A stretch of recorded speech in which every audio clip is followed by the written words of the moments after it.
সর্বাধিক পবিত্র বলে মনে করা হয়।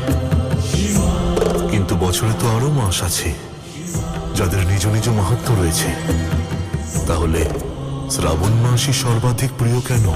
কারণ বাকি সব মাস কিছু না কিছু নিয়েই যায়। গ্রীষ্মকাল আমাদের শান্তি নিয়ে পৃথিবীকে শুষ্ক করে দিয়ে চলে যায়, শীতকাল তেজ নিয়ে যায়, আর শ্রাবণ নিজের সব কিছু উজাড় করে দেয়। তৃষ্ণার্ত পৃথিবীর তৃষ্ণা মেটাতে মিষ্টি জল দেয়। তপ্ত হয়ে যাওয়া আমাদের শরীর আর আমাদের মনকে শীতল করে দেয়। এমনকি নির্জীব পর্বতেও সবুজের আঁচল বিছিয়ে দেয়। এই পৃথিবীতে শ্রাবণ মাস নিজের সবকিছু ত্যাগ করে যায়। সেই জন্যই তো প্রেম পায়। তাই আপনারা সবাই যদি প্রেম পেতে চান তাহলে ত্যাগ করতে শিখুন, কিছু দিতে শিখুন।